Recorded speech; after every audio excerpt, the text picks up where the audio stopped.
19 বার বিসমিল্লাহ বললে কি হয় জানলে আপনি অবাক হয়ে যাবেন।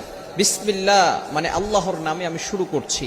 পবিত্র কোরআনুল কারীমের ভিতরে সর্বপ্রথম কিন্তু আল্লাহ তাআলা বিসমিল্লাহির রহমানির রহিম দিয়ে শুরু করেছেন, ঠিক কি না? বিসমিল্লাহির রহমানির রহিমের ভিতরে অনেক ফজিলত রয়েছে। 19 বার পড়লে এর গুরুত্বপূর্ণ একটি ফজিলত রয়েছে।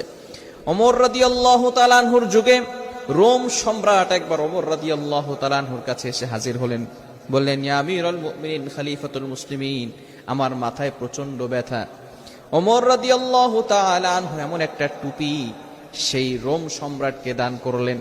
সেই টুপিটা যখন মাথায় দেয় সাথে সাথে মাথার ব্যথা ভালো হয়ে যায়। সুবহানাল্লাহ, বাসায় গিয়ে সাথে সাথে মাথার ব্যথা কি হয়ে যায়?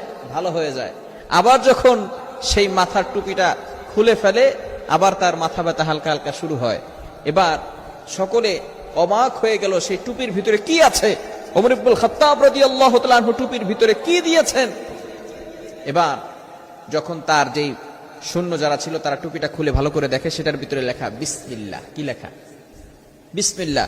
অর্থাৎ আল্লাহ তাআলার নামে, এই যে আল্লাহ পাক রব্বুল আলামিনের নাম দিয়ে শুরু করলে প্রত্যেকটা কাজের শুরুতে বরকত হয়, এমনকি বিভিন্ন রোগ থেকেও আল্লাহ তাআলা হেফাজত করেন। অতঃপর তাদের আর বুঝতে বাকি রইল না আল্লাহ পাক রব্বুল আলামিনের কোরআনের ভিতরে যে কতটা পাওয়ার রয়েছে। শুধু তাই নয়, আবু হুরায়রা রাদিয়াল্লাহু তাআলা আনহু থেকে বর্ণিত, তিনি বলেন, নবীজি সাল্লাল্লাহু আলাইহি ওয়াসাল্লাম জানিয়ে দিয়েছেন, হে আবু হুরায়রা ভালো করে শোনো, যখনই তুমি ওযু করবা ওযুর শুরুতেই সুন্দর বাক্যটি পড়বা বিসমিল্লাহ। এরপরে আবার যখন তুমি ভালো কাজ শুরু করবা তখনই তুমি বিসমিল্লাহ পড়বা। আবার যখন খাবারের শুরু করবা, খাবারের সামনে অগ্রসর হবে তখনই তুমি বিসমিল্লাহ পড়বে।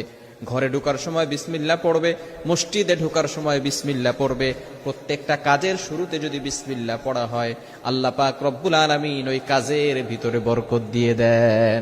এজন্য অবশ্যই আমরা এই বিসমিল্লাহর আমলটা আজকে থেকে শুরু করব। যেহেতু কোরআনের সর্বপ্রথম কিন্তু আল্লাহ পাক রব্বুল আলামিন বিসমিল্লাহির রহমানির রহিম দিয়ে শুরু করে দিয়েছেন। পরম করুণাময় আল্লাহর নামে শুরু করেছি।